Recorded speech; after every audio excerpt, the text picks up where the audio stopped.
Hi friends, welcome to my channel. ಇವತ್ತು ಒಂದು ತುಂಬ ಒಳ್ಳೆ ಟಾಪಿಕ್ ಅಂತ ಹೇಳ್ಬೋದು. ಇದನ್ನು ಯಾರಿಗಿದು ಟಾಪಿಕ್ ಅರ್ಥ ಆಗುತ್ತೋ ಅವ್ರಿಗೆ ಮಾತ್ರ ಇಷ್ಟ ಆಗುತ್ತೆ. ಇಲ್ಲ ಅಂತಂದರೆ ಅದು ಕೊಟ್ಟಿರೋ ಪ್ರಾಬ್ಲಮ್ಮು ಪರ್ಮುಟೇಷನಾ ಕಾಂಬಿನೇಷನಾ ಅಂತ ಗೊತ್ತೇ ಆಗಲ್ಲ. ಇದನ್ನು ಅರ್ಥ ಮಾಡ್ಕೊಂಡ್ರೆ ಮಾತ್ರ ನಿಮಗೆ ಇಷ್ಟ ಅಂತ ಅನಿಸುತ್ತೆ ಟಾಪಿಕ್ಕು. ಇಲ್ಲ ಅಂದರೆ ಇದ್ರಷ್ಟು ಕೆಟ್ಟ ಟಾಪಿಕ್ ಆಗಲಿ ಕ್ವಶನ್ಸ್ ಆಗಲಿ ಯಾವುದೂ ಇಲ್ಲ ಅನಿಸ್ಬಿಡುತ್ತೆ. ಯಾಕಂದರೆ ನಾವು ಒಂದ್ಸಲಿ ಪರ್ಮುಟೇಷನ್ ಅಂದ್ಕೊಂಡಿರ್ತೀವಿ, ಅದು ಕಾಂಬಿನೇಷನ್ ಆಗೋಗ್ಬಿಟ್ಟಿರುತ್ತೆ. ಅದನ್ನು ಹೇಗೆ ಫೈಂಡ್ ಔಟ್ ಮಾಡೋದು ಅಂತಂದ್ಬಿಟ್ಟು ನಾವು ನೋಡೋಣ ಇವತ್ತಿನ ವೀಡಿಯೋದಲ್ಲಿ. ಸ್ಟಾರ್ಟ್ ಮಾಡೋಣ. ಇಲ್ಲಿ ನೋಡಿ, ಪರ್ಮುಟೇಷನ್ ಅಂದರೆ ಅರೇಂಜ್ಮೆಂಟ್ಸ್ ಆಗಿರುತ್ತೆ. ಅಂದರೆ ಕ್ರಮಯೋಜನೆ ಅಂದರೆ ಜೋಡಣೆಗಳಾಗಿರುತ್ತೆ. ಇದನ್ನು ನಾನು ಕ್ಲೀನಾಗಿ ಎಕ್ಸ್ಪ್ಲೈನ್ ಮಾಡ್ತೀನಿ, ಬಟ್ ಅದು ಸುಮ್ಮನೆ ಒಂದು ವರ್ಡಲ್ಲಿ ನೆನ್ಪಿಟ್ಕೊಳ್ಳಿ. ವಿಕಲ್ಪಗಳು ಅಂತಂದರೆ ಕಾಂಬಿನೇಷನ್ಸ್ ಆಗಿರುತ್ತೆ. ಸೆಲೆಕ್ಷನ್ಸ್ ಆಯ್ಕೆ ಆಗಿರುತ್ತೆ. ಫಸ್ಟ್ ಕ್ವಶನಲ್ಲಿ ನಾನು ನಿಮಗೆ ಇದನ್ನು ಅರ್ಥ ಮಾಡ್ಸೋಕ್ಕೆ ಪ್ರಯತ್ನ ಪಡ್ತೀನಿ. ಐ ಹೋಪ್ ನಿಮ್ಗೆ ಅರ್ಥ ಆಗುತ್ತೆ ಅಂತ. 1, 2, 3, 4 ಸಂಖ್ಯೆಗಳನ್ನು ಎಷ್ಟು ವಿಧದಲ್ಲಿ ಜೋಡಿಸಬಹುದು, ಎಷ್ಟು ವಿಧದಲ್ಲಿ ಆಯ್ಕೆ ಮಾಡಬಹುದು ಅಂತ ನಿಮ್ಗೆ ಗೊತ್ತು. ಆಯ್ಕೆ ಅಂತ ಅಂದರೆ ಕಾಂಬಿನೇಷನ್, ಎಷ್ಟು ವಿಧದಲ್ಲಿ ಜೋಡಿಸಬಹುದು ಅಂದರೆ ಅಥವಾ ರಚಿಸಬಹುದು ಅಂತಂದರೆ ಪರ್ಮುಟೇಷನ್. ಇದನ್ನು ನಾವು ಫಾರ್ಮುಲಾದಲ್ಲಿ ಗೊತ್ತಾಗಿದ್ದ ತಕ್ಷಣ ಮಾಡ್ಬೋದು. ಈ ಥರನೇ ಕೊಟ್ಟಿರ್ತಾರೆ ಅಂತ ಇಲ್ಲ, ಇದನ್ನು ಡಿಫ್ರೆಂಟಾಗಿ ಕೇಳಿರ್ತಾರೆ. ಈ ಥರ ಕೊಟ್ಟಿದ್ರೇನೋ ನೀವು ಡೈರೆಕ್ಟಾಗಿ ಫಾರ್ಮುಲಾ ಹಾಕ್ಬಿಟ್ಟು ಮಾಡಿಬಿಡ್ತೀರಾ. ಬಟ್ ಇದನ್ನು ಒಂದ್ಸಲಿ ಅರ್ಥ ಮಾಡ್ಕೊಳ್ಳೋಣ. 1, 2, 3, 4 ಅಂತ ಬರ್ಕೊಳ್ಳಿ. ಈ ಕಡೆನೂ 1, 2, 3, 4 ಅಂತ ಬರ್ಕೊಳ್ಳಿ. ಇದನ್ನು ಎಷ್ಟು ವಿಧದಲ್ಲಿ ಜೋಡಿಸ್ಬೋದು ಅಂದರೆ ನೋ ರಿಪಿಟೇಷನ್. ಇಲ್ಲಿ ಏನೋ ರಿಪಿಟೇಷನ್ ಬರುತ್ತೆ. ಬಟ್ ಇಲ್ಲಿ ಕಾಂಬಿನೇಷನಲ್ಲಿ ಏನಾಗುತ್ತೆ ಅಂತಂದರೆ ನಮಗೆ ಕಂಪ್ಲೀಟಾಗಿ ರಿಪಿಟೇಷನ್ ಬರೋದೇ ಇಲ್ಲ. ಇದನ್ನು ಅರ್ಥ ಮಾಡ್ಕೋಬೇಕು ಅಂತ ಅಂದರೆ 4 ಫ್ರೆಂಡ್ಸ್ ಇರ್ತಾರೆ ಅಂತ ಅಂದ್ಕೊಳ್ಳಿ. ಇದನ್ನು ಎಕ್ಸ್ಪ್ಲೈನ್ ಮಾಡ್ತಾಯಿದ್ದೀನಿ, ಕಾಂಬಿನೇಷನ್ ಎಕ್ಸ್ಪ್ಲೈನ್ ಮಾಡ್ತಾಯಿದ್ದೀನಿ. 4 ಫ್ರೆಂಡ್ಸ್ ಇರ್ತಾರೆ.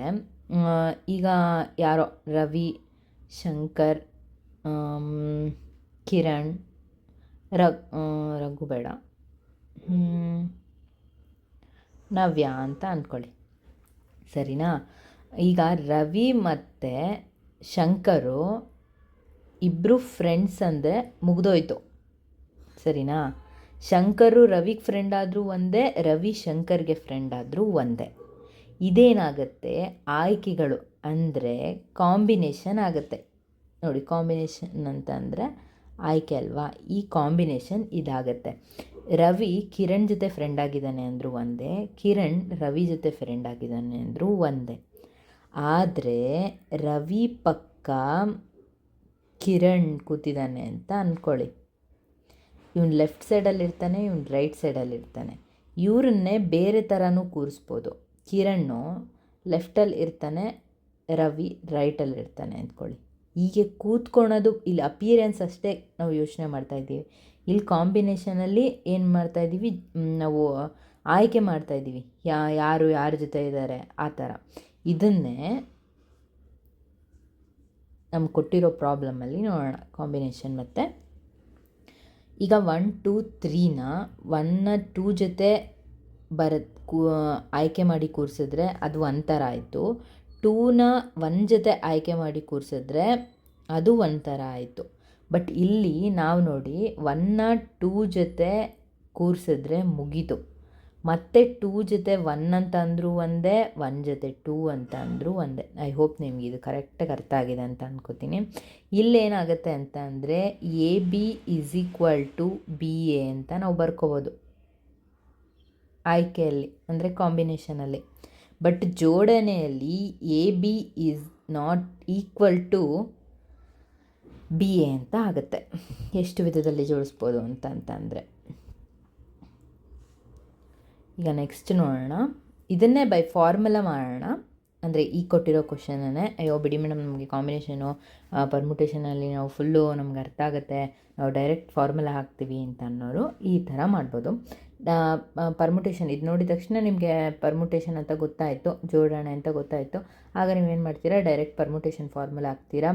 ಪರ್ಮುಟೇಷನ್ ಫಾರ್ಮುಲಾ ಇದು, ಕಾಂಬಿನೇಷನ್ ಫಾರ್ಮುಲಾ ಇದು, ಸಾಲ್ವ್ ಮಾಡ್ಕೊಂಡು ಹೋಗ್ತೀರಾ. ಇಲ್ಲಿ ಪರ್ಮುಟೇಷನ್ ಅಂದರೆ ಎಷ್ಟು ನಂಬರ್ ಇದೆ? 1, 2, 3, 4 4 ನಂಬರ್ ಇದೆ, ಅದು ಆಗುತ್ತೆ. ಇಲ್ಲಿ 6 ಅಂತಂದರೆ ಜೋಡಿಸೋದು ಅಂತಂದರೆ, ಫಾರ್ ಎಕ್ಸಾಂಪಲ್ ಈಗ ಜೋಡ್ಸೋಕ್ಕೇನು 2ನೇ, ಆಯ್ಕೆ ಮಾಡೋಕ್ಕೂ 2ನೇ ಇಲ್ಲಿ ಕೇಳಿರೋದು. ಎಷ್ಟು ವಿಧದಲ್ಲಿ ಜೋಡಿಸಬಹುದು ಮತ್ತು ಆಯ್ಕೆ ಮಾಡಬಹುದು ಅಂತ ಈ ಥರ ಒಂದು ಬರಿತೀವಿ. ಇದು ಎಷ್ಟು ವಿಧದಲ್ಲಿ ಅಂತ ಕೇಳಿರೋದ್ರಲ್ಲಿ ಎರಡೆರಡು ನಂಬರ್ನ ಅಂತ ಕೇಳಿರ್ತಾರೆ. ಇದೇ ಮೂರು ನಂಬರ್ನ ಅಂತ ಕೇಳಿದ್ರೆ, ಅಂದರೆ ಇಬ್ಬಿಬ್ಬರನ್ನ ಜೋಡಿಸಿದ್ರೆ ಅಥವಾ ಇಬ್ಬಿಬ್ಬರನ್ನ ಆಯ್ಕೆ ಮಾಡಿದ್ರೆ, ಎರಡನ್ನು ಯಾದೃಚ್ಛಿಕವಾಗಿ ಆಯ್ಕೆ ಮಾಡಿಕೊಂಡರೆ, ಎರಡನ್ನು ಜೋಡಿಸಿದರೆ ಆ ಥರ ಕೇಳ್ತಾರೆ. ಇಲ್ಲಿ ಆ ಥರ ಮೂರು ಸೀರೀಸಲ್ಲಿ, ಅಂದರೆ 1 2 3 ಮತ್ತು 3 2 1 ಆ ಥರ ಜೋಡಿಸಿದ್ರೆ ಆವಾಗ ಇದೇನಾಗುತ್ತೆ, 2 ಇರೋದೇನಾಗುತ್ತೆ 3 ಆಗುತ್ತೆ. ಬಟ್ ಇಲ್ಲಿ ನಾವು 2 ಅಷ್ಟೇ ಆಯ್ಕೆ ಮಾಡ್ಕೊಂಡಿದ್ದೀವಿ. ಆ ಥರ ಇದನ್ನು ಸಾಲ್ವ್ ಮಾಡಿಕೊಂಡು ಇದನ್ನು ಪ್ರಾಬ್ಲಮ್ ಹಾಕಿ ಇಲ್ಲಿ ಸಾಲ್ವ್ ಮಾಡೋದು ತುಂಬ ಈಸಿ ಇದೆ. ಅದನ್ನು ಬೇಕಾದರೆ ನಾನು ನೆಕ್ಸ್ಟಲ್ಲಿ ಹಾಗೆ ಎಕ್ಸ್ಪ್ಲೇನ್ ಮಾಡ್ಕೊಂಡು ಹೋಗ್ತೀನಿ. ಈಗ ಪರ್ಮುಟೇಷನ್ ರಿಲೇಟೆಡ್ ಯಾವ ಥರ ಬಂದಿರುತ್ತೆ ಅಂತ ಹೇಳ್ಬಿಟ್ಟು ನೋಡೋಣ. ರಿಪೀಟೆಡ್ ಬಂದರೆ ಇಲ್ಲಿ ಭಾಗಿಸ್ತೀವಿ, ಇಲ್ಲ ಅಂದರೆ ಭಾಗಿಸಲ್ಲ. ಪರ್ಮುಟೇಷನಲ್ಲಿ ಇದನ್ನು ಕ್ಲೀನಾಗಿ ನೆನ್ಪಿಟ್ಕೊಂಡಿರಿ. ಬಿಹಾರ್ ಎಂಬ ಪದವನ್ನು ಎಷ್ಟು ವಿಧದಲ್ಲಿ ಜೋಡಿಸಬಹುದು? ನಾನು ಮೊದಲೇ ಹೇಳಿದ್ದೀನಿ, ಜೋಡಿಸಬಹುದು, ರಚಿಸಬಹುದು, ಇದೆಲ್ಲ ಏನಾಗುತ್ತೆ ಪರ್ಮುಟೇಷನ್ ಅಂತ ಆಗುತ್ತೆ. ಪರ್ಮುಟೇಷನ್ದು ಡೈರೆಕ್ಟ್ ಫಾರ್ಮುಲಾ ಹಾಕಿದ್ದೀನಿ ನಾನಿಲ್ಲಿ. 5 1 2 3 4 5 ವರ್ಡ್ಸ್ ಇದೆ, 5 ಅಂತ ಹಾಕ್ಕೊಂಡಿದ್ದೀರಾ. ಮತ್ತು ಇಲ್ಲಿ ಏನು ಬರುತ್ತೆ, ಎಷ್ಟು ವಿಧದಲ್ಲಿ ಜೋಡಿಸಬಹುದು, ಸೇಮ್ ಅದೇ 5ಗೆ ಪರ್ಮುಟೇಷನ್ ಫಾರ್ಮುಲಾ ಹಾಕ್ಬಿಟ್ಟು ಇಲ್ಲಿ ಸಾಲ್ವ್ ಮಾಡಿದ್ರೆ 5 4 3 2 1 ಅಷ್ಟೇ ಉಳ್ಕೊಳುತ್ತೆ. 120 ಅಂತ ಹಾಕ್ತೀರಾ. ನೆಕ್ಸ್ಟ್ ಹೋಗೋಣ. ಇಲ್ಲಿ 5 - 5 ಏನಾಗುತ್ತೆ ಮೇಡಮ್? 5 - 5 ಇಲ್ಲಿ 0 ಆಗೋದ್ರಿಂದ ಅದು ವ್ಯಾಲ್ಯೂ ಬರಲ್ಲ. 5 4 3 2 1 ಅಂತ ಹೇಳ್ಬಿಟ್ಟು ನಾವು ಹಾಗೆ ಅದನ್ನು ಇದು ಮಾಡಿದ್ದೀವಿ. ಇಂಡಿಯಾ ಎಂಬ ಪದದಲ್ಲಿ ಪುನರಾವರ್ತನೆಯಾಗದಂತೆ ಎಷ್ಟು ಪದಗಳನ್ನು ರಚಿಸಬಹುದು? ಇದು ನೋಡಿ, ಇಂಪಾರ್ಟೆಂಟ್ ಇದು. ಪುನರಾವರ್ತನೆಯಾಗದಂತೆ, ಪುನರಾವರ್ತನೆ ಎಷ್ಟು ನಂಬರ್ ಆಗಿದೆ? 2 ನಂಬರ್ ಆಗಿದೆ ಅಲ್ವಾ? ಅಂದರೆ ಇದು ರಿಪಿಟೇಷನ್ ಆಗಿದೆ. ಪುನರಾವರ್ತನೆ ಯಾಗದಂತೆ, ಆಗದಲ್ಲೇ ಇರಬೇಕು ಅಂತಂದರೆ ಇದೆರಡು ಒಂದೇ ಅನ್ನೋ ಥರ ಲೆಕ್ಕ ನಮಗೆ. ಅದಕ್ಕೆ 5 ಎಷ್ಟು ನಂಬರ್ಸ್ ಇದೆ? 1 2 3 4 5 ಅಂತ ಹಾಕ್ಬಿಡ್ತೀರಾ. ಇದು ಮೇಲ್ಗಡೆ 5 ಹಾಕೋತೀರಾ, ಕೆಳಗಡೆ ಪರ್ಮುಟೇಷನ್ ಫಾರ್ಮುಲಾಗೆ 2 ಅಂತ ಹಾಕ್ತೀರಾ. ಯಾಕಂದರೆ ಇಲ್ಲಿ 2 ನಂಬರು ರಿಪೀಟ್ ಆಗಿದೆ, ಆಯಿತಾ? ಇಲ್ಲೂ ಅಷ್ಟೇ ಪಿ ಅಂತ 2 ನಂಬರ್ ರಿಪೀಟ್ ಆಗಿದೆ. ಇದನ್ನು ಡೈರೆಕ್ಟ್ ಈ ರೀತಿ ಹಾಕ್ಕೊಂಡು ಮಾಡಬೇಕು ನೀವು. ನೆಕ್ಸ್ಟ್ ನೋಡೋಣ. 1 2 3 4 5 6ಅಲ್ಲಿ 4 ಅಂಕೆಯ ಎಷ್ಟು ಸಂಖ್ಯೆಗಳನ್ನು ಜೋಡಿಸಬಹುದು? ನಾನು ಆವಾಗಲೇ ಹೇಳಿದೆ, ನಾವು ಮಾಡಿದ್ದು 2 ಅಂಕೆಯ ಎಷ್ಟು ಸಂಖ್ಯೆಗಳನ್ನು ಜೋಡಿಸಬಹುದು ಅಂತ. ಬಟ್ ಇಲ್ಲೇನು ಮಾಡಿದ್ದಾರೆ, ಅದನ್ನು 4 ಮಾಡ್ಕೊಂಡಿದ್ದಾರೆ. ನಾನು ಇದು ಆಲ್ರೆಡಿ ನಿಮಗೆ 3 ಅಂತ ಹೇಳಿ ಎಕ್ಸ್ಪ್ಲೇನ್ ಮಾಡಿದ್ದೀನಿ. ಅಂದರೆ ಇದು ಹೆಂಗೆ ಅಂತ ಅಂದರೆ 1 2 3 4 ಅಲ್ವಾ? ಇದೇ ಥರ 1 2 3 4ನ ಈ ಥರನೂ ಬರಿಬೋದು, 4 2 1 3 ಈ ಥರನೂ ಬರಿಬೋದು ಅಲ್ವಾ? ಈ ಥರ ಕೇಳಿದ್ದಾರೆ ಅವರು. 360 ಅಂತ ಹೇಳಿ ಇದಕ್ಕೆ ಆನ್ಸರು. ನೆಕ್ಸ್ಟ್ ಕ್ವಶನ್ ನೋಡೋಣ. ಕಾಂಬಿನೇಷನ್. ಈಗ ಇಷ್ಟ ತನಕ ನಾವು ಸಾಲ್ವ್ ಮಾಡಿದ್ದು ಪರ್ಮುಟೇಷನ್ ಮತ್ತು ಕಾಂಬಿನೇಷನ್ನು. ಅದರಲ್ಲೇ ಯಾವ್ಯಾವ ಟೈಪ್ ಕ್ವಶನ್ ಕೇಳ್ತಾರೆ ಅಂತ ಹೇಳ್ಬಿಟ್ಟು ನಾನು ಮುಂದೆ ಎಕ್ಸ್ಪ್ಲೇನ್ ಮಾಡ್ತೀನಿ. ಬಟ್ ಪರ್ಮುಟೇಷನ್ ರಿಲೇಟೆಡ್ ಈ ಥರ ಕ್ವಶನ್ ಬರುತ್ತೆ, ಕಾಂಬಿನೇಷನ್ ರಿಲೇಟೆಡ್ ಈ ಥರ ಕ್ವಶನ್ ಬರುತ್ತೆ ಅಂತ ಅಂದ್ಬಿಟ್ಟು ನಮಗೆ ಗೊತ್ತಾದರೆ ಸಾಕು. ಇಲ್ಲಿ ನೋಡಿ, ನಮಗೆ ಇದು ತುಂಬ ಇಂಪಾರ್ಟೆಂಟ್ ಆಗುತ್ತೆ. ಇಲ್ಲಿ ಪರ್ಮುಟೇಷನಲ್ಲಿ ಯಾವ ಫಾರ್ಮುಲಾಗೆ ಏನಂತ ಗೊತ್ತಿರುತ್ತೆ, ಇಷ್ಟು ಗೊತ್ತಿದ್ರೆ ಸಾಲಲ್ಲ ನಮಗೆ. ಪರ್ಮುಟೇಷನ್ ಮತ್ತು ಕಾಂಬಿನೇಷನಲ್ಲಿ CNR ಆ್ಯಕ್ಚುಲಿ ನೀವು ಇದನ್ನು ಸಾಲ್ವ್ ಮಾಡಿದ್ರೂ ಬಂದುಬಿಡುತ್ತೆ. ಬಟ್ ಸಾಲ್ವ್ ಮಾಡ್ದಲೇ ನೀವು ಡೈರೆಕ್ಟ್ ಮಾಡ್ಕೊಂಡು ಈಸಿಯಾಗಿ ಹೋಗ್ಬಿಡ್ಬೋದು, ಯಾಕಂದರೆ ಆನ್ಸರ್ ಇಲ್ಲೇ ಇರುತ್ತೆ. ಇಲ್ಲಿ CNR CN-1 ಅಂದರೆ ಇದು 7 ಇರುತ್ತೆ ಅಂತ ಅಂದ್ಕೊಳ್ಳಿ. ಇದು 7 - 1 R ಆದಾಗ, ಅಂದರೆ R ಆದಾಗ, ಅಂದರೆ ಇದು 7 ಇದ್ದು ಇದು 6 ಇದ್ದರೆ ಅಂತ, ಓಕೆನಾ? ಆ ಥರ ಇದ್ದರೆ CN ಮತ್ತು 1 ಅಂತ. ಅಂದರೆ ಇಲ್ಲಿ R 1 ಆದಾಗ, ಅಥವಾ ಈ ಕಂಡೀಷನ್ಸ್ಗಳಲ್ಲಿ ಎಲ್ಲ ಕಂಡೀಷನ್ಸಲ್ಲೂ ಏನಾಗುತ್ತೆ ಅಂದರೆ ಎನ್ನೇ ಆನ್ಸರ್ ಆಗುತ್ತೆ. ಅಂದರೆ ಈಗ C7 - 6 ಅಂದ್ಕೊಳ್ಳಿ, N-1 ಹೇಳ್ತಾ ಇದ್ದೀನಿ. R N-1 ಆಗಿರಲಿ ಅಥವಾ 1 ಆಗಿರಲಿ ಅಂತ ಅರ್ಥ ಇದು ಡೈರೆಕ್ಟಾಗಿ. ಏನಾಗುತ್ತೆ ಆನ್ಸರು? 7 ಆಗುತ್ತೆ ಅನ್ನೋ ಥರ. ಮತ್ತು ಇಲ್ಲೂ 7 ಇದ್ದರೂ ಕೂಡ ಆನ್ಸರ್ ಏನಾಗುತ್ತೆ? 7 ಆಗುತ್ತೆ. ಇದನ್ನು ಸಾಲ್ವ್ ಮಾಡ್ಕೊಂಡು ಒಂದ್ಸಲಿ ನೋಡಿ, ನಿಮಗೆ ಕ್ಲೀನಾಗಿ ಅರ್ಥ ಆಗುತ್ತೆ. ಅದಕ್ಕೆ ನಾನು ಇಲ್ಲಿ ಒಂದು ಎಕ್ಸ್ಪ್ಲೇನ್ ಮಾಡಿದ್ದೀನಿ ನೋಡಿ. C7 ಮತ್ತು 7 1 ಅಂತ ಹೇಳಿ. ವಿಕಲ್ಪ ಅಂದರೆ ಕಾಂಬಿನೇಷನ್ ಆಯ್ಕೆ, ಇದೆಲ್ಲ ನಾನು ಆಲ್ರೆಡಿ ಎಕ್ಸ್ಪ್ಲೇನ್ ಮಾಡಿಬಿಟ್ಟಿದ್ದೀನಿ. ನೀವು ಇದರಲ್ಲಿ ಜಾಸ್ತಿ ಕೇಳಿದೆ ಹ್ಯಾಂಡ್ ಶೇಕಿಂಗ್ ಕ್ವೆಶನ್ಸು. ಇವಾಗ ನಾವು ಯಾರು ಶೇಕ್ ಹ್ಯಾಂಡ್ ಮಾಡಿದಾಗ ಯಾರ ಜೊತೆ ಶೇಕ್ ಹ್ಯಾಂಡ್ ಮಾಡ್ತಾಯಿದ್ದೀವಿ ಅನ್ನೋ ಕ್ವಶನ್ಸ್ಗಳೇ ತುಂಬ ಸತಿ ರಿಪೀಟ್ ಆಗುತ್ತೆ. ಬಟ್ ನಾವು ಅದು ಎಷ್ಟು ಸರಿ ಏನು ಅಂತ ನೋಡಬೇಕು. ಈಗ CNR = ಅಂದ್ಕೊಳ್ಳಿ, C32 ಅಂತ ಅಂದ್ಕೊಳ್ಳಿ. ಈ ಮೂರನ್ನು ಓಕೆನಾ 2 ಬಾರಿ ಬರಿಬೇಕು, ಸರಿನಾ? 3 ಇಂಟು ಇದೆ ಎಕ್ಸ್ಪ್ಲೇನ್ ಮಾಡ್ತೀನಿ ಬಿಡಿ. 2 ಫ್ಯಾಕ್ಟೋರಿಯಲ್ ಅಂತ ಬರ್ಕೋಬೇಕು ಅಂತ, ಅಂದರೆ ಇದನ್ನು ಫಾರ್ಮುಲಾ ಹೇಗೆ ಬರ್ಕೊಬೇಕು ಅನ್ನೋದು ಎಕ್ಸ್ಪ್ಲೇನ್ ಮಾಡಿದ್ದೀನಿ ನಾನು. ಒಂದು ಸಮಾರಂಭದಲ್ಲಿ ABC ಪರಸ್ಪರ ಕೈ ಕುಲುಕಿದರೆ ಎಷ್ಟು ಬಾರಿ ಕೈ ಕುಲುಕುತ್ತಾರೆ? ಇದನ್ನು ಅರ್ಥ ಮಾಡ್ಕೊಬೇಕು ಕಾಂಬಿನೇಷನ್ನ ತುಂಬ ಚೆನ್ನಾಗಿ ನೋಡಿ. ಇವಾಗ ಇಲ್ಲಿ ABಗೆ ಕೈ ಕುಲುಕಿದ್ರೂ ಒಂದೇ, CAಗೆ ಕೈ ಕುಲುಕಿದ್ರೂ ಒಂದೇ. ಇದರಲ್ಲಿ ನೋ ರಿಪಿಟೇಷನ್, ಸೇಮ್. ಇವರು ಅವರಿಗೆ ಶೇಕ್ ಹ್ಯಾಂಡ್ ಮಾಡಿದ್ರು ಒಂದೇ, ಇವರು ಅವ್ರಿಗೆ ಶೇಕ್ ಹ್ಯಾಂಡ್ ಮಾಡಿದ್ರು ಒಂದೇ. ಬಟ್ ಆದರೆ ಇದನ್ನೇ ಗ್ರೀಟಿಂಗ್ಸ್ ಅಂತ ಕೇಳಿದರು ಅಂತ ಅಂದ್ಕೊಳ್ಳಿ. ABC ಪರಸ್ಪರ ಗ್ರೀಟಿಂಗ್ಸ್ನ ಎಕ್ಸ್ಚೇಂಜ್ ಮಾಡ್ಕೊಂಡಿದ್ರು ಅಂತ ಅಂದ್ಕೊಳ್ಳಿ. ಇವನಿಗೆ ಕೊಡೋಂತಹ ಗ್ರೀಟಿಂಗೇ ಬೇರೆ, ಇವನಿಗೆ ಕೊಡೋಂತಹ ಗ್ರೀಟಿಂಗೇ ಬೇರೆ. ಫಾರ್ ಎಕ್ಸಾಂಪಲ್, ಏನೋ ಒಂದು ವೆಡ್ಡಿಂಗ್ ಆ್ಯನಿವರ್ಸರಿ ಕಾರ್ಡೋ ಏನೋ ಕೊಟ್ಟಿರ್ತಾನೆ, ಏನೋ ಗೃಹ ಪ್ರವೇಶದ ಕಾರ್ಡೋ ಏನೋ ಕೊಟ್ಟಿರ್ತಾನೆ. ಅದೆರಡೂ ಡಿಫ್ರೆಂಟ್. ಆ ಟೈಮಲ್ಲಿ ಏನಾಗುತ್ತೆ, ಅದು ಪರ್ಮುಟೇಷನ್ ಆಗುತ್ತೆ. ಬಟ್ ಇದೇನಾಗುತ್ತೆ, ಕಾಂಬಿನೇಷನ್ ಆಗುತ್ತೆ. ಯಾಕೆ ಅಂತಂದರೆ ಇವರಿಗೆ ಶೇಕ್ ಹ್ಯಾಂಡ್ ಮಾಡಿದ್ರು ಒಂದೇ, ಇವರಿಗೆ ಶೇಕ್ ಹ್ಯಾಂಡ್ ಮಾಡಿದ್ರು ಒಂದೇ. ಅಂದರೆ AB = BA ಅಂತ ಹೇಳಿ. ಈಗ ನೋಡಿ, ABC 3 ಜನ ಇದ್ದಾರೆ, ಓಕೆನಾ? ಪರಸ್ಪರ ಕೈ ಕುಲುಕುತ್ತಾರೆ ಅಂದರೆ ಶೇಕ್ ಹ್ಯಾಂಡ್ ಅಲ್ವಾ, 2 ಬರುತ್ತೆ, 2 ಕೈಗಳಂತ ಅಂದ್ಕೊಳ್ಳಿ. C32 ಅಂತ ಬರಬೇಕಿದು. ಸಿನ ಬರ್ಕೋಬೇಕು 2 ಇಂಟು 1 ಅಂತ ಹೇಳಿ. ಫಾರ್ಮುಲಾ ನೋಡ್ಕೊಳ್ಳಿ, ಇಲ್ಲಿ n-1 ಅಂತ ಇದೆ. ಈ n-1 ಡೈರೆಕ್ಟಾಗಿ ಹಾಕ್ಕೊಳ್ಳಿ ನೀವು. n-1 ಅಂತಂದರೆ ಏನು, ಎನ್ನೇ ಬರುತ್ತೆ ಅಲ್ವಾ ಆನ್ಸರು. R = n-1 ಆದಾಗ ಎನ್ನೇ ಬರುತ್ತೆ. ನೀವು ಡೈರೆಕ್ಟಾಗಿ, ಅದಕ್ಕೆ ನಾನು ಹೇಳಿದ್ದು ಇದನ್ನು ನೆನ್ಪಿಟ್ಕೊಂಡ್ರೆ ತುಂಬ ಕ್ವಶನ್ಸ್ಗಳಿಗೆ ಹೆಲ್ಪ್ ಆಗುತ್ತೆ ಅಂತ ಹೇಳಿ. 40 ಜನ, ಅದನ್ನೇ ನಾನು ಬೇರೆ ಬೇರೆ ಕ್ವಶನ್ಗೆ ಹಾಕಿ ಸಾಲ್ವ್ ಮಾಡಿ ನೋಡಿದ್ದೀನಿ ಅಷ್ಟೇ. ನೀವು ಅದನ್ನು ಕ್ಲೀನಾಗಿ ನೋಡಿಕೊಂಡು ಬೇರೆ ಬೇರೆ ಎಕ್ಸಾಂಪಲ್ಗೆ ಟ್ರೈ ಮಾಡಿ, ಆವಾಗಷ್ಟೇ ನಿಮ್ಗೆ ಅದು ನೆನಪಿರುತ್ತೆ. 10 ಜನ ಸ್ನೇಹಿತರು ಹೊಸ ವರ್ಷದ ಸಂಭ್ರಮದಲ್ಲಿ ಎಲ್ಲರೊಂದಿಗೂ ಗ್ರೀಟಿಂಗ್ ವಿನಿಮಯ ಮಾಡಿಕೊಂಡರು. ಹಾಗಾದರೆ ಅಲ್ಲಿ ನಾನು ಇವಾಗ ಹೇಳಿದೆ ನೋಡಿ, ಇದು ಯಾಕೆ ಕ್ರಮ ಯೋಜನೆ ಬರುತ್ತೆ ಅಂತ ನಾನು ನಿಮ್ಗೆ ಆಲ್ರೆಡಿ ಎಕ್ಸ್ಪ್ಲೇನ್ ಮಾಡಿದ್ದೀನಿ, ಮತ್ತೆ ಇದನ್ನು ರಿಪೀಟ್ ಮಾಡೋಕ್ಕೋಗಲ್ಲ. 25 ಜನ ಸ್ನೇಹಿತರ ಗುಂಪಿನಲ್ಲಿ ಒಬ್ಬನ ಹುಟ್ಟು ಹಬ್ಬವಿದೆ, ಉಳಿದವರೆಲ್ಲರೂ ಆತನಿಗೆ ಶುಭಾಶಯ ಪತ್ರಗಳನ್ನು ನೀಡಿದರು.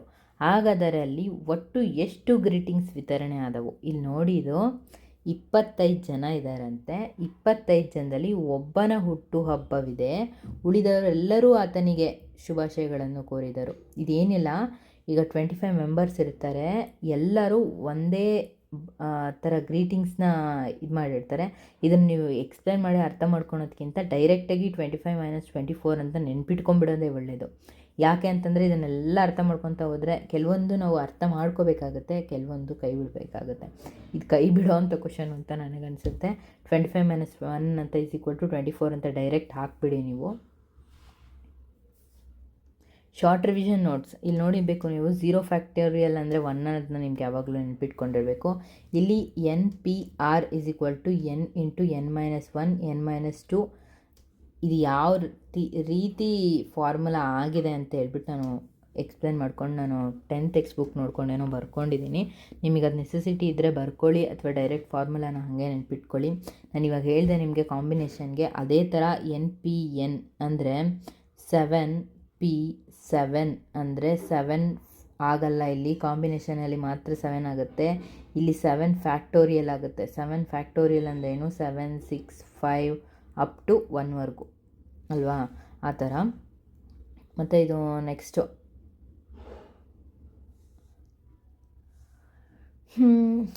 n ಫ್ಯಾಕ್ಟೋರಿಯಲ್ / n-1 ಫ್ಯಾಕ್ಟೋರಿಯಲ್ ಅಂದರೆ n ಆಗುತ್ತೆ. ಅಂದರೆ 7 ಫ್ಯಾಕ್ಟೋರಿಯಲ್ 7 - 1 ಫ್ಯಾಕ್ಟೋರಿಯಲ್ ಅಂದರೆ ಬರೀ 7 ಆಗುತ್ತೆ. ಇಲ್ಲಿ ಫ್ಯಾಕ್ಟೋರಿಯಲ್ಲ ಅಥವಾ ಬರೀ 7 ಅನ್ನೋದು ನಿಮಗೆ ತುಂಬ ಇಂಪಾರ್ಟೆಂಟ್ ಆಗುತ್ತೆ. ಅದು ಕಾಂಬಿನೇಷನಲ್ಲಿ ಮಾಡ್ತಿದ್ದೀರೋ ಅಥವಾ ಪರ್ಮುಟೇಷನಲ್ಲಿ ಮಾಡ್ತಿದ್ದೀರೋ ಅಂತ. ಇಲ್ಲಿ ನೋಡಿ, in permutation if r is equal to NP0 ಅಂದರೆ ಆನ್ಸರ್ ಏನಾಗುತ್ತೆ 1 ಆಗುತ್ತೆ. ಅಂದರೆ 7P0 ಅಂತ ಇತ್ತು ಅಂತ ಅಂದರೆ ಆನ್ಸರ್ ಏನಾಗುತ್ತೆ 1 ಆಗುತ್ತೆ. 7 ಅಲ್ಲ 1 ಆಗುತ್ತೆ. ಪರ್ಮುಟೇಷನ್ನು ಕಾಂಬಿನೇಷನ್ಗೂ ಇದೆ ತುಂಬ ತಲೆ ಕೆಡಿಸೋವಂಥದ್ದು. ಇಲ್ಲಿ R is equal to N ಆದರೆ ಅಂದರೆ 7P(n-1) ಆರ್ N ಅಂದರೆ 7 ಅಂತಂದರೆ ಇವಾಗ R is equal to N ಆಯಿತು ಅಂತಾನೆ ಅಲ್ವಾ. ಆವಾಗ ಏನಾಗುತ್ತೆ ಆನ್ಸರು 1 ಆಗುತ್ತೆ. ಯಾವ ಟೈಮಲ್ಲಿ 1 ಆಗುತ್ತೆ ಇದರಲ್ಲಿ ನೋಡಿ, ಪರ್ಮುಟೇಷನಲ್ಲೇ ಆಲ್ಮೋಸ್ಟ್ 1 ಅಂತ ಆನ್ಸರ್ ಬರೋದು, ಕಾಂಬಿನೇಷನಲ್ಲಿ ಒಂದೇ ಕೇಸಲ್ಲಿ 1 ಅಂತ ಆನ್ಸರ್ ಬರೋದು, ಅದನ್ನು ನೋಡ್ಕೊಳ್ಳಿ. ಈಗ ಕ್ವಶನ್ ನೋಡೋಣ. CP2 ಅನ್ನು ಪ್ರಶ್ನೆ ಮಾಡಿ ಅರ್ಧ ಬರೆಯಿರಿ. ಅಂದರೆ ಇದನ್ನು ಹೆಂಗೆ ಬರ್ಕೋಬೇಕಂತ ಹೇಳಿದ್ದೀನಿ. ಪ್ರಶ್ನೆ ಮಾಡಿ ಅರ್ಥ ಬರೆಯಿರಿ ಅಂತಂದರೆ ಈ ಥರ ಬರ್ಕೋಬೇಕು. ಕೊಟ್ಟಿರುವ 6 ವಸ್ತುಗಳಲ್ಲಿ ಒಂದು ಬಾರಿಗೆ 2 ವಸ್ತುಗಳನ್ನು ಜೋಡಿಸುವ ಒಟ್ಟು ವಿಧಗಳು ಅಂತ. ಈ ಕ್ವಶನ್ನ ಹೇಗೆ ಅರ್ಥ ಮಾಡ್ಕೋಬೇಕು ಅಂತ ನಾನು ಇಲ್ಲಿ ಎಕ್ಸ್ಪ್ಲೇನ್ ಮಾಡಿದ್ದೀನಿ. ನಿಮಗೆ ನೆಸೆಸಿಟಿ ಇದ್ದರೆ, ಅಂದರೆ ನನಗೆ ನೋಡಿದ ತಕ್ಷಣ ಅರ್ಥ ಆಗಿಬಿಡ್ಬೇಕು ನೋಟ್ಸ್ ಅಂದರೆ, ಅದು ಹೆಂಗೆ ಬರೆದಿದ್ದೀನಿ ಅನ್ನೋದಕ್ಕಿಂತ ನನಗೆ ಅದನ್ನು ನೋಡಿದ ತಕ್ಷಣ ಅರ್ಥ ಆಗಬೇಕು ಅನ್ನೋದಷ್ಟೇ. ಅದು ಕ್ಲೀನಾಗಿ ಬರೆದಿದ್ದೀನ ಅದೆಲ್ಲ ಮ್ಯಾಟ್ರ್ ಆಗಲ್ಲ. ನೋಡಿ, ಇದು ಕ್ವಶನ್ ನೋಡಿದ ತಕ್ಷಣ ನನಗೆ ಅರ್ಥ ಆಗಿಬಿಡುತ್ತೆ. CP2 ಅನ್ನು ಪ್ರಶ್ನೆ ಮಾಡಿ ಅರ್ಥ ಬರೆಯಿರಿ ಅಂತ. ಅಂದರೆ ಪರ್ಮುಟೇಷನ್ 2 ಅಂದರೆ ಏನು ಅಂತ. ಕೊಟ್ಟಿರುವ 6 ವಸ್ತುಗಳಲ್ಲಿ ಒಂದು ಬಾರಿಗೆ 2 ವಸ್ತುಗಳನ್ನು ಜೋಡಿಸುವ ವಿಧಾನ ಅಂತ. ಈಸಿಯಾಗಿ ಅರ್ಥ ಆಗೋಗ್ಬಿಡುತ್ತೆ. ಈಗ ನೋಡಿ, NPN ಈಸ್ ಈಕ್ವಲ್ ಟು, ನಮ್ಗೆ ಇವಾಗ ಏನು ಫೈಂಡ್ ಔಟ್ ಮಾಡಬೇಕು ಅಂತಂದರೆ ಎನ್ನ ಫೈಂಡ್ ಔಟ್ ಮಾಡಬೇಕಿಲ್ಲಿ. NPN ಈಸ್ ಈಕ್ವಲ್ ಟು 5040 ಆದರೆ ಹೇಗೆ ಮಾಡಬೇಕು ಇದನ್ನು? 5040 ಈಗ NPN ಅಂದರೆ ನಮಗೆ ಗೊತ್ತು ಆಲ್ರೆಡಿ, ಏನು N ಫ್ಯಾಕ್ಟೋರಿಯಲ್ ಅಂತ. NPN ಅಂದರೆ ನಮ್ಮ ಫಾರ್ಮುಲಾ ಪ್ರಕಾರ ಗೊತ್ತು, N ಫ್ಯಾಕ್ಟೋರಿಯಲ್ ಅಂತ. ಈಗ NPN ಈಸ್ ಈಕ್ವಲ್ ಟು 5040, 50,040 ಆಗುತ್ತೆ. ಈಗ N ಫ್ಯಾಕ್ಟೋರಿಯಲ್ನ ಬರ್ಕೋಬೇಕು ಅಂತಂದರೆ 1 to 7 ಬರ್ಕೋತೀವಿ. ಯಾಕೆ ಇಲ್ಲಿ 7 ಬರ್ಕೋತೀವಿ ಅಂತಂದರೆ, ಇಲ್ಲಿ ನೋಡಿ 5040ನ ನಾವು 1 ಅಂತ ಹೇಳ್ಬಿಟ್ಟು ಇಲ್ಲಿ 1 ಫ್ಯಾಕ್ಟೋರಿಯಲ್ದು ಮತ್ತೆ ಅದೇ ವ್ಯಾಲ್ಯೂ ಬರುತ್ತೆ 504 ಅಂತ. ಇದನ್ನು 2 ಇಂದ ಮಾಡ್ತೀವಿ. 2 2s 4, 1 ಉಳಿಯುತ್ತೆ. 2 5s 10, 2 2s 4 ಮತ್ತು 0 ಹಾಗೆ ಕ್ಯಾರಿ ಆಗುತ್ತೆ. ಆ ಥರ 7ವರೆಗೂ ಬರುತ್ತೆ N ಫ್ಯಾಕ್ಟೋರಿಯಲ್ ವ್ಯಾಲ್ಯೂ. ಇವಾಗ ಇದನ್ನು ಕೊಟ್ಟು ನಮಗೆ N ಫ್ಯಾಕ್ಟೋರಿಯಲ್ ಕಂಡುಹಿಡಿಯಿರಿ ಅಂತ ಅಂದರೆ ನಾವು N ವ್ಯಾಲ್ಯೂನ ಕಂಡುಹಿಡಿಬೋದು. N factorial is equal to 7 factorial ಅಂದರೆ ಅಪ್ ಟು 7ವರೆಗೂ ನಾವು ಮಲ್ಟಿಪ್ಲಿಕೇಶನ್ ಮಾಡ್ಕೊಂಡು ಹೋಗ್ತಾ ಇದ್ದರೆ 5040 ಬರುತ್ತೆ ನಮಗೆ ಅಂತ ಅರ್ಥ. ಅಂದರೆ ಇನ್ನೊಂದ್ಸಲ ಹೇಳ್ತೀನಿ ನೋಡಿ, ಇದಿಷ್ಟನ್ನು ಮಲ್ಟಿಪ್ಲಿಕೇಶನ್ ಮಾಡಿದ್ರೆ ಇದು ಬರುತ್ತೆ ಡಾಟಾ ಅಲ್ವಾ. ಹಾಗಾಗಿ ನಾವು ಅದನ್ನು 7 ಅಂತ ಹೇಳ್ಬಿಟ್ಟು ಕನ್ಸಿಡರ್ ಮಾಡಿದ್ವಿ. ಇಲ್ಲಿ ನೋಡಿ ಇದೇ ಥರ ಸ್ವಲ್ಪ ಡಿಫ್ರೆಂಟ್ ಇದೆ. ಇಲ್ಲಿ ನಾವೇನು ಮಾಡಬೇಕು, ಆರ್ನ ಫೈಂಡ್ ಔಟ್ ಮಾಡಬೇಕು. 11PR ಈಸ್ ಈಕ್ವಲ್ ಟು 990 ಆದರೆ ಆರ್ನ ಫೈಂಡ್ ಔಟ್ ಮಾಡಿ. ಇದರ ಡೈರೆಕ್ಟ್ ಕ್ವಶನ್ಸ್ಗಳು ಈ ಥರ ಕ್ವಶನ್ ಕೇಳೋದು ಕಮ್ಮಿನೇ. ಇದೆಲ್ಲ ಒಂದು ಲೆಕ್ಕಾಚಾರಕ್ಕೆ 10th ಲೆವೆಲ್ ಕ್ವಶನ್ಗಳಿದು. ಬಟ್ ಆದರೆ ನಮಗೆ ಈ ಕೈ ಕುಲ್ಕೋದು ಅಥವಾ ಬಾಲ್ಸ್ನ ಪಿಕಪ್ ಮಾಡೋದು ಆ ಥರ ಕ್ವಶನ್ಸ್ಗಳನ್ನ ಕೇಳ್ತಾರೆ. ಡಿಫ್ರೆಂಟ್ ಕಲರಲ್ಲಿ ಆ ಥರ ಕೇಳ್ತಾರೆ. ಇಲ್ಲಿ ನೋಡಿ 99011 ಇದೆ ಅಲ್ವಾ. ಇವಾಗ ನಮಗೆ ಏನು ಫೈಂಡ್ ಔಟ್ ಮಾಡಬೇಕು, ಇದೇ ಥರ ಇದನ್ನು ಸಾಲ್ವ್ ಮಾಡ್ತೀರಾ. 990 ಅಂತ ಇಲ್ಲಿ 11 ತೊಗೊಂಡ್ರೆ ಬೇಗ ಇದನ್ನು ಸಾಲ್ವ್ ಮಾಡ್ಬೋದು ಅಂತ ತೊಗೊಂಡಿದ್ದೀನಿ. 11 9s 99, 0 ಹಾಗೆ ಕ್ಯಾರಿ ಆಗಿದೆ. 10 9s 90 ಅಂದರೆ 9 10 × 11 ಅಂದರೆ 990 ಆಗುತ್ತೆ. ಈಗ ನಮಗೆ ಇಲ್ಲಿ ಈಸಿಯಾಗಿ ಗೊತ್ತಾಯಿತು ಏನು ಆರ್ನ ವ್ಯಾಲ್ಯೂ ಅಂತ. ಇಲ್ಲಿ ಎಷ್ಟಿದೆ, 1 2 3 ಇದೆ. ಇಲ್ಲಿ ಆ 3ನ ಡೈರೆಕ್ಟಾಗಿ ಬರ್ಕೋತೀವಿ. ಆವಾಗ R ಈಸ್ ಈಕ್ವಲ್ ಟು 3 ಆಗುತ್ತೆ. ಇದು ಅರ್ಥ ಆಯಿತು ಅಂತ ಅಂದ್ಕೋತೀನಿ. ಅರುಣ್ ಎಂಬ ಪದದಲ್ಲಿ ನೆಕ್ಸ್ಟ್ ಕ್ವಶನ್ ನೋಡೋಣ. ಅದೇ ಥರ ಈ ಕ್ವಶನ್ ನೋಡೋಣ first. NP2 is equal to 90 ಆದರೆ ಫೈಂಡ್ N. ಇಲ್ಲಿ ನೋಡಿ, ಇಲ್ಲಿ ಫಸ್ಟಲ್ಲಿ NPN ಸಿಚುವೇಷನಲ್ಲಿ ಫ್ಯಾಕ್ಟೋರಿಯಲ್ ಏನಂತ ಫೈಂಡ್ ಔಟ್ ಮಾಡ್ಕೊಂಡಿದ್ವಿ. ಇಲ್ಲಿ ಎಷ್ಟು ನಂಬರು, ಇಲ್ಲಿ ನೋಡಿ ಇನ್ನೊಂದ್ಸಲ ಎಕ್ಸ್ಪ್ಲೇನ್ ಮಾಡಿಬಿಡ್ತೀನಿ, ನನಗೆ ಯಾಕೋ ನಿಮ್ಗೆ ಅರ್ಥ ಆಗಲ್ವೇನೋ ಅಂತ ಅನ್ನಿಸ್ತಿದೆ. ಇಲ್ಲಿ 11 10 9 ಎಷ್ಟು 3 ಇದಿದೆ ಅಂದರೆ 6, ಓಕೆನಾ.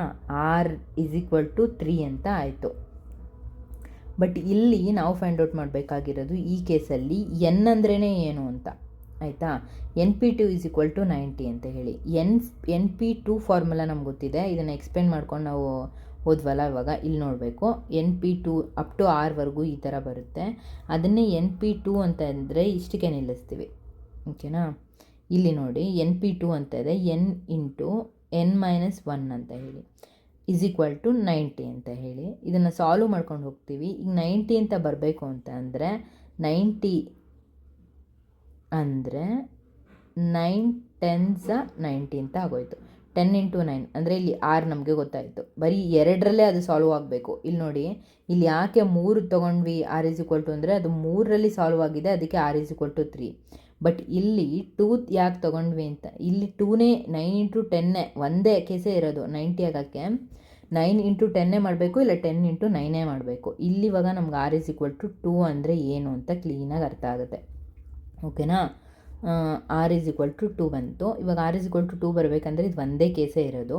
10 × 9 ಅಂತ ಬರ್ಕೋತೀವಿ. ಆವಾಗ 10 × N ಅಂದರೆ ಏನಂತ ಗೊತ್ತಾಗೋಯ್ತು ನಮಗೆ. 10 × 10 - 1 ಅಂತ ಬರ್ಕೊಂಡ್ವಿ. 10 × 10 - 1 ಅಂತ ಹೇಳಿ. ಆವಾಗ N ವ್ಯಾಲ್ಯೂ ನಮಗೆ 10 ಅಂತ ಗೊತ್ತಾಯಿತು. ಈಗ ನೋಡಿ, ಇದನ್ನು ಸಾಲ್ವ್ ಮಾಡೋಣ. 10 × 10 - 1 ಅಂದರೆ 9 = 90. ಇದು ಬಂತು ನಮಗೆ. ನಾವೇನು ಫೈಂಡ್ ಔಟ್ ಮಾಡಬೇಕಿತ್ತು ಅದು ಬಂತು ನಮಗೆ. ಈಗ ಇದೇ ಥರ ಇನ್ನೊಂದು ಕ್ವಶನ್ ನೋಡೋಣ. ಅರುಣ್ ಎಂಬ ಪದದಲ್ಲಿ ಎ ನಿಂದ ಪ್ರಾರಂಭವಾಗುವಂತೆ ಎಷ್ಟು ವಿಧದಲ್ಲಿ ಜೋಡಿಸಬಹುದು? ಅಂದರೆ ಈಗ ಎನ್ನಿಂದ ಎಂಡ್ ಆಗುತ್ತೆ ಅಂತಾದರೂ ಅವ್ರು ಕೇಳ್ಬೋದು, ಅದರ್ವೈಸ್ ಎ ಇಂದ ಸ್ಟಾರ್ಟ್ ಆಗುತ್ತೆ ಅಂತಾದರೂ ಅವ್ರು ಕೇಳ್ಬೋದು. ಇದನ್ನು ನಾವು ಜಸ್ಟ್ ಚೇಂಜ್ ಮಾಡ್ಕೊತೀವಿ ಅಷ್ಟೇ. ಈ ಎನ್ ಅಂತ ಇವಾಗ ಎ ಇಂದ ಸ್ಟಾರ್ಟ್ ಆಗಿದೆ ಅಂತ ಹೇಳ್ಬಿಟ್ಟು ನಾವು ಕನ್ಸಿಡರ್ ಮಾಡಿದ್ರೆ ಫಸ್ಟ್ ಬಾಕ್ಸಲ್ಲಿ ನಾವು ಏನು ಮಾಡ್ತೀವಿ, ಎ ಅಂತ ಬರ್ಕೋತೀವಿ. ಅದೇ ನಾವು ಆ ಎನ್ನಿಂದ ಎಂಡ್ ಆಗಿದೆ ಅಂತ ಕೊಟ್ಟರೆ ಲಾಸ್ಟ್ ಬಾಕ್ಸಲ್ಲಿ ಎನ್ನಿಂದ ಎಂಡ್ ಆಗಿದೆ ಅಂತ ಬರ್ಕೋತೀವಿ ಅಷ್ಟೇ. ಇದನ್ನೊಂದು ಬಾಕ್ಸ್ ಹಾಕ್ಕೊಂಡಿದ್ದೀನಿ. ಇಲ್ಲಿ ಎಷ್ಟು ಸಂಖ್ಯೆಗಳಿದಾವಲ್ಲ ಆ ಥರ 4 ಸಂಖ್ಯೆ ಒಂದು ಬಾಕ್ಸ್ ಹಾಕ್ಕೊಂಡಿದ್ದೀನಿ, ಈಸಿಯಾಗಿ ಅರ್ಥ ಆಗಲಿ ಅನ್ನೋ ಕಾರಣಕ್ಕೆ. ಈಗ ಫಸ್ಟಲ್ಲಿ ನಮ್ಗೆ ಏನಿರಬೇಕಂತೆ, ಕಂಪಲ್ಸರಿ ಎ ಇರಬೇಕಂತೆ. ಇನ್ನು ಉಳಿದಿರೋ ಬಾಕ್ಸ್ಗಳೆಷ್ಟು, 3 ಅಲ್ವಾ. ಮತ್ತು ಪ್ರಾರಂಭವಾಗುವಂತೆ ಎಷ್ಟು ವಿಧದಲ್ಲಿ ಜೋಡಿಸಬಹುದು. ಇಲ್ಲಿ ಯಾಕೆ R ಅಂತ R = 3 ಅಂತ ಬರ್ಕೊಂಡಿದ್ದೀನಿ ಅಂತ ಅನ್ನೋದಕ್ಕೆ ನಿಮ್ಗೆ ಇಷ್ಟವರೆಗೂ ನಾನು ಏನು ಎಕ್ಸ್ಪ್ಲೇನ್ ಮಾಡಿದ್ನಲ್ಲ ಅದು ಅರ್ಥ ಆಗಿದ್ದರೆ ಮಾತ್ರ ಅರ್ಥ ಆಗುತ್ತೆ, ಇಲ್ಲ ಅಂತಂದರೆ ಅರ್ಥ ಆಗಲ್ಲ, ಆಯಿತಾ. ನಾನು ಇದು ಯಾವ ಲೆಕ್ಕಾಚಾರಕ್ಕೆ ಬರುತ್ತೆ ಅನ್ನೋದನ್ನ ನೀವು ಕ್ಲೀನಾಗಿ, ಪರ್ಮುಟೇಷನ್ನೇ ಯಾಕೆ ಅನ್ನೋದನ್ನು ಕೂಡ ನೀವು ಅರ್ಥ ಮಾಡ್ಕೊಂಡಿದ್ರೆ ಮಾತ್ರ ಇಲ್ಲಿ ಗೊತ್ತಾಗುತ್ತೆ. ಎಷ್ಟು ವಿಧದಲ್ಲಿ ಜೋಡಿಸಿದೆ ಅಂತ ಕೇಳಿದೆ, ಹಾಗಾಗಿ ಪರ್ಮುಟೇಷನ್ ಇದು ಕ್ವಶನ್ನು. ಬಟ್ ಇಲ್ಲಿ R = 3 ಯಾಕೆ ಅಂತ ಹೇಳೋದನ್ನ ಅರ್ಥ ಮಾಡ್ಕೋಬೇಕು ಅಂತಂದರೆ ನೀವು ಇದನ್ನೆಲ್ಲದನ್ನು ಅರ್ಥ ಮಾಡ್ಕೋಬೇಕು, ಓಕೆ. ಇಲ್ಲಿ ನೋಡಿ, 3 × 2 × 1 = 6. ಈಗ NPR × NCR = R ಫ್ಯಾಕ್ಟೋರಿಯಲ್. ಯಾಕೆ ಇದನ್ನು ಇಲ್ಲಿ ಎಕ್ಸ್ಪ್ಲೇನ್ ಮಾಡಿದೆ ಅಂದರೆ ಈ ಫಾರ್ಮುಲಾಗಳು ನಿಮಗೆ ಕ್ಲೀನಾಗಿ ಗೊತ್ತಿರಬೇಕು. ಅದರ್ವೈಸ್ ನಮಗೆ ಖಂಡಿತ ಇದನ್ನು ಸಾಲ್ವ್ ಮಾಡೋಕ್ಕೆ ಗೊತ್ತಿದ್ದರೆ ಫಾರ್ಮುಲಾ ಹಾಕೊಂಡು ಸಾಲ್ವ್ ಮಾಡೋದಕ್ಕಿಂತ ಡೈರೆಕ್ಟಾಗಿ ನಾವು ಬರಿಬೋದು, ತುಂಬ ನಮಗೆ ಈಸಿ ಆಗುತ್ತೆ ಅಂತ ಹೇಳಿ ನಾನು ನಿಮ್ಗೆ ಇದನ್ನು ಎಕ್ಸ್ಪ್ಲೇನ್ ಮಾಡಿದ್ದೀನಿ. ನೆಕ್ಸ್ಟ್ ನೋಡೋಣ. ಇಲ್ಲಿ NPRನೇ ಮತ್ತೆ ಇದೇ ಥರ ನಾನು ಆವಾಗಲೇ ಎಕ್ಸ್ಪ್ಲೇನ್ ಮಾಡಿರೋ ಫಾರ್ಮುಲಾಸ್ನೇ ಇನ್ನೊಂದ್ಸಲಿ ಶಾರ್ಟ್ ನೋಟಾಗಿ ಬರ್ಕೊಂಡಿದ್ದೀನಿ. ಇದು ಜಸ್ಟ್ ಎಕ್ಸಾಮ್ಗೆ ಹೋಗೋದಕ್ಕಿಂತ ಮುಂಚೆ ಮಾತ್ರ ಸುಮ್ಮನೆ ಹಿಂಗೆ ನೋಡ್ಕೊಂಡು ಹೋಗೋಕ್ಕೆ ಅಂತ ಹೇಳ್ಬಿಟ್ಟು ರೆಡಿ ಮಾಡ್ಕೊಂಡಿರೋದು. ಇದನ್ನು ಸ್ಕ್ರೀನ್ಶಾಟ್ ತೊಗೊಳ್ಬೇಕಂದ್ರೆ ಇದೆಲ್ಲನೂ ಸೇಮ್ ಅದೇ ಥರನೇ ಹೆಂಗೆ ಸಾಲ್ವ್ ಮಾಡ್ಕೊಳೋದು ಅಂತ ಹೇಳ್ಬಿಟ್ಟು ಡೈರೆಕ್ಟಾಗಿ ನೋಡ್ಕೊಂಡು ಬರೆಯೋಕ್ಕೆ ಅಂತ ಹೇಳ್ಬಿಟ್ಟು ಬರ್ಕೊಂಡಿರೋದು. ಈ ಥರ ಕ್ವಶನ್ಸ್ಗಳೆಲ್ಲ ರಿಪೀಟ್ ಆಗಿರುತ್ತೆ ಯಾವುದೋ ಒಂದು ಎಕ್ಸಾಮಲ್ಲಿ, ಅದರ್ವೈಸ್ ನಾನು ಈ ಥರ ಎಲ್ಲ ನೋಟ್ ಮಾಡ್ಕೊಂಡು ಬರ್ಕೊಂಡಿರಲ್ಲ.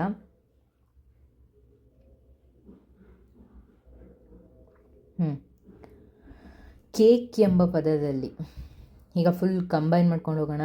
ಪರ್ಮುಟೇಷನ್ ಆದರೂ ಎಕ್ಸ್ಪ್ಲೇನ್ ಮಾಡ್ತಿರ್ತೀನಿ, ಕಾಂಬಿನೇಷನ್ ಆದರೂ ಎಕ್ಸ್ಪ್ಲೇನ್ ಮಾಡ್ತಿರ್ತೀನಿ ಅನ್ನೋ ಥರ. ಕೇಕ್ ಎಂಬ ಪದದಲ್ಲಿ ಎಷ್ಟು ರೀತಿಯ ಆಯ್ಕೆ ಮಾಡಬಹುದು, ಕೇಕ್ ಎಂಬ ಪದದಲ್ಲಿ ಎಷ್ಟು ರೀತಿ ಆಯ್ಕೆ ಮಾಡಬಹುದು ಅಂದರೆ ಗೊತ್ತಾಗೋಯ್ತಲ್ಲಿ ನಮಗೆ ಏನು ಕಾಂಬಿನೇಷನ್ ಅಂತ ಹೇಳಿ. ಸಿ ಅಂತ ಬರ್ಕೊಂಡ್ರೆ ಕೇಕ್ ಅನ್ನೋದು ಎಷ್ಟು ಇದೆ, 4 ವರ್ಡ್ಸ್ ಇದೆ, 4 ಬರ್ಕೊಂಡ್ರೆ ಎಷ್ಟು ವಿಧದಲ್ಲಿ ಆಯ್ಕೆ ಮಾಡಬಹುದು. 4 ಅಂಕೆ ಎಷ್ಟು ವಿಧದಲ್ಲಿ ಅಂತ ಆಯ್ಕೆ ಮಾಡಬಹುದು ಅಂತಂದರೂ ನೀವು ಈ ಥರ ಬರಿಬೇಕಾಗುತ್ತೆ. So answer 1. NCN ಅಂದರೆ ನಾನು ಮೊದಲೇ ಹೇಳಿದ್ದೀನಿ ನಿಮಗೆ, NCN ಅಂತ ಅಂದರೆ 1 ಅಂತ ಹೇಳಿ. ಈಗ ನೆಕ್ಸ್ಟ್ ನೋಡೋಣ. NC2 = 10 ಆದರೆ ಫೈಂಡ್ N. ಅಂದರೆ ನಾವು ಆವಾಗಲೇ ಪರ್ಮುಟೇಷನಲ್ಲಿ ಏನು ಮಾಡಿದ್ವಿ, ಪರ್ಮುಟೇಷನಲ್ಲಿ NP ಅಲ್ಲಿ N ಅಂದರೆ ಹೆಂಗೆ ಫೈಂಡ್ ಔಟ್ ಮಾಡೋದು, ಅಥವಾ N ಫ್ಯಾಕ್ಟೋರಿಯಲ್ ಅಂದರೆ ಹೆಂಗೆ ಫೈಂಡ್ ಔಟ್ ಮಾಡೋದು, R ಅಂದರೆ ಹೆಂಗೆ ಫೈಂಡ್ ಔಟ್ ಮಾಡೋದು ಅಂತೇಳ್ಬಿಟ್ಟು ನಾವು ನೋಡ್ಕೊಂಡ್ವಿ. ಬಟ್ ಇವಾಗ ಇಲ್ಲಿ ಅದೇ ಥರ ಕಾಂಬಿನೇಷನಲ್ಲಿ ಕೊಟ್ಟರೆ ಸೇಮ್ ಫಾರ್ಮುಲಾ ಚೇಂಜ್ ಆಗುತ್ತೆ ಅಷ್ಟೇ. NC2 = 10 ಆದರೆ ಫೈಂಡ್ ಔಟ್ N ಅಂತ, ಈ Nನ ಕಂಡುಹಿಡಿಯಿರಿ ಅಂತ. NC2 ಫಾರ್ಮುಲಾ ನಮಗೆ ಗೊತ್ತಿರಬೇಕು, 2 N × N - 1 ಡಿವೈಡೆಡ್ ಬೈ 2 × 1 ಅಂತ ಬರ್ಕೊಳ್ಳಿ ಡೈರೆಕ್ಟಾಗಿ. ಇದನ್ನು ಸಾಲ್ವ್ ಮಾಡಿದ್ರೆ 10 ಬರುತ್ತೆ. ಯಾಕೆ ಅಂತಂದರೆ ಇಲ್ಲಿ ಆಲ್ರೆಡಿ ಇದೆ 10, ಅದನ್ನು ಹಾಗೆ ಕ್ಯಾರಿ ಮಾಡಿದ್ದೀವಿ. ಈಗ 2 ಇದೆ ಇಲ್ಲಿ. N × N - 1 = 20, ಅಂದರೆ ಈ 2 ಇಲ್ಲಿಗೆ ಹೋಯಿತು, = 20 ಆಯಿತು. N × N - 1 = 20, ಅಂದರೆ 20 ಯಾವ ಕೇಸಲ್ಲಿ ಇದಕ್ಕೆ ಸೊಲ್ಯೂಷನ್ ಆಗುತ್ತೆ ಅಂತ ಕಂಡುಹಿಡಿಬೇಕು. ಇದರಲ್ಲಿ ನೋಡಿ 5 - 1 ಅಂದರೆ ಏನು, 4 ಅಲ್ವಾ. ನಮ್ಗೆ ಆಲ್ರೆಡಿ R ವ್ಯಾಲ್ಯೂ ಗೊತ್ತಿದೆ. ಈಗ ಇಲ್ಲಿ ಎರಡೇ ವರ್ಡಲ್ಲಿ ನಮಗೇನಾಗಬೇಕು, ಅದು 20ಇಂದ ಆನ್ಸರ್ ಬರಬೇಕು. ಅದಕ್ಕಿರೋದು ನಮಗೆ ಒಂದೇ ಚಾನ್ಸಸ್ಸು. 5 × 4 = 20, 4 × 5 = 20. ಅದು ಬಿಟ್ಟರೆ ನಮಗೆ ಇನ್ಯಾವುದು ಇದರಲ್ಲಿ ಮಲ್ಟಿಪ್ಲಿಕೇಶನ್ ಆಗೋ ಚಾನ್ಸಸ್ ಇಲ್ಲ. 20 ಎರಡು ಡಿಜಿಟಲ್ಲಿ ಮಲ್ಟಿಪ್ಲಿಕೇಶನ್ ಆಗೋವಂತಹ ಯಾವುದೇ ಚಾನ್ಸಸ್ ಇಲ್ಲ. ಇವಾಗ ನಿಮಗೆ ಕಂಪ್ಲೀಟಾಗಿ R ಅಂದರೆ ಏನು ಅಂತ ಅರ್ಥ ಆಗಿರುತ್ತೆ, ಓಕೆನಾ. ಈಗ 5 × 4 ಅಲ್ವಾ. ಇವಾಗ ನಮಗೆ N ವ್ಯಾಲ್ಯೂ ಇಲ್ಲಿ ಗೊತ್ತಾಯಿತು. ಫಾರ್ಮುಲಾ ಹಾಕ್ಕೊಂಡು ಸಾಲ್ವ್ ಮಾಡೋದು ಇಲ್ಲಿ ಇಂಪಾರ್ಟೆಂಟ್ ಆಗುತ್ತೆ. ಈ ಕ್ವಶನ ನೋಡಿ, ಒಂದು ಪೆಟ್ಟಿಗೆಯಲ್ಲಿ 5 ನೀಲಿ ಮತ್ತು 4 ಕೆಂಪು ಗೋಲಿಗಳಿವೆ. ಪೆಟ್ಟಿಗೆಯಿಂದ ತೆಗೆಯುವಾಗ 4 ಗೋಲಿಗಳಲ್ಲಿ, ಇದು ಮುಂದೆ ಕ್ವಶನ್ ಇದೆ, 4 ಗೋಲಿಗಳಲ್ಲಿ 2 ಕೆಂಪು ಗೋಲಿಗಳಿರುವಂತೆ ಎಷ್ಟು ವಿಧದಲ್ಲಿ ಗೋಲಿಗಳನ್ನು ಹೊರತೆಗೆಯಬಹುದು? ನೀವು ಇದರಲ್ಲಿ ಅರ್ಥ ಮಾಡ್ಕೊಳ್ಳಿ ಕ್ವಶನ್ನ. ಈ ಥರ ಒಂದು ಬಾಕ್ಸ್ ಇದೆ ಅಂತೆ. ಈ ಬಾಕ್ಸಲ್ಲಿ 5 ಕಲರ್ ಬ್ಲೂ ಗೋಲಿಗಳಿದೆಯಂತೆ. ಅದರಲ್ಲಿ 4 ರೆಡ್ ಕಲರ್ ಗೋಲಿಗಳಿದೆಯಂತೆ. ಈ 4 ರೆಡ್ ಕಲರ್ ಗೋಲಿಲಿ ಕಂಪಲ್ಸರಿ 2 ಕೆಂಪು ಗೋಲಿನ ತಗೊಳ್ಳೇಬೇಕಂತೆ. ಅಂದರೆ 2 ರಿಪಿಟೇಷನ್. ಇಲ್ಲಿ R = 2 ಅಂತ ನೀವು ಅರ್ಥ ಮಾಡ್ಕೋಬೇಕು. ಈಗ ಇದರಲ್ಲಿ ನೋಡೋಣ, ಇದರಲ್ಲಿ 2 ಗೋಲಿನ ತೆಗಿಬೇಕು ನಾವು. ಇವಾಗ ಈ ಬ್ಲೂ ಕಲರಲ್ಲೂ 2 ಗೋಲಿನ ತೆಗಿಬೇಕು. 2 ಗೋಲಿ ಕಂಪಲ್ಸರಿ ಇದಿರುತ್ತೆ. ಇನ್ನು 2 ಗೋಲಿ ಇದೂ ಇರ್ಬೋದು ಅಥವಾ ಇದರಲ್ಲೂ ಇರ್ಬೋದು ಅನ್ನೋ ಥರ. ಇದಕ್ಕೆ ನಾವೀಗ ಏನು ಮಾಡಬೇಕು, ಎರಡಕ್ಕೂ ನಾವು ಕಾಂಬಿನೇಷನ್ ಹಾಕಿ ನೋಡಬೇಕು. ಕಾಂಬಿನೇಷನ್ ಹಾಕಿ ನೋಡಬೇಕು. ಈಗ ಈ 5 ಗೋಲಿಯಲ್ಲಿ 2 ಆಯ್ಕೆ ಮಾಡ್ತಾ ಇದ್ದೀವಿ, 5C2 ಅಂತೇಳಿ. ಮತ್ತು ಈ 4 ಗೋಲಿಯಲ್ಲಿ 2 ಆಯ್ಕೆ ಮಾಡ್ತಾ ಇದ್ದೀವಿ, ಓಕೆನಾ. ಈಗ 5C2ನ ಸಾಲ್ವ್ ಮಾಡಿದ್ರೆ ಎಷ್ಟು ಬರುತ್ತೆ, 10 ಬರುತ್ತೆ. ಇಲ್ಲಿ ನೋಡಿ 10 ಬರುತ್ತೆ. ಸಾಲ್ವ್ ಅದು ಹೆಂಗೆ ಮಾಡೋದು, ಫಾರ್ಮುಲಾ ಹಾಕ್ಕೊಂಡು ನೀವು ಸಾಲ್ವ್ ಮಾಡ್ಕೊಳ್ಳಿ. 4C2 ಅಲ್ಲಿ ಸಾಲ್ವ್ ಮಾಡಿದ್ರೆ 6 ಬರುತ್ತೆ. 6 ಮತ್ತು 10, ಓಕೆನಾ, ಇಂಟು 60. ಅಂದರೆ ಈ 5ರಲ್ಲಿ 2 ಗೋಲಿನ ಮಾತ್ರ ಆಯ್ಕೆ ಮಾಡ್ತಾ ಇದ್ದೀವಿ. ಯಾಕೆ ಅಂತಂದರೆ ಆಲ್ರೆಡಿ ಇಲ್ಲಿ 2 ಗೋಲಿನ ಆಯ್ಕೆ ಮಾಡಿಬಿಟ್ಟಿದ್ದೀವಿ. ಇನ್ನು ಉಳಿದಿರೋದೇ ನಮಗೆ 2 ಗೋಲಿ. 4 ಗೋಲಿಯಲ್ಲಿ ಬರೀ ನಾವು ಇವಾಗ 2 ಗೋಲಿನ ಮಾತ್ರ ಆಯ್ಕೆ ಮಾಡಬೇಕು, ಓಕೆನಾ. ಇದನ್ನು ಹೊರ ತೆಗಿತಾ ಇದ್ದೀವಿ. ಅಂದರೆ ರೆಡ್ ಗೋಲಿ ಜೊತೆ ನಾವು ಬ್ಲೂ ಗೋಲಿನ ತೆಗೆದ್ರೂ ಒಂದೇ, ಬ್ಲೂ ಗೋಲಿ ಜೊತೆ ರೆಡ್ ಗೋಲಿನ ತೆಗೆದ್ರೂ ಒಂದೇ. ಹಂಗಾಗಿ ಇದು ಕಾಂಬಿನೇಷನ್ ಆಗುತ್ತೆ, ಓಕೆನಾ.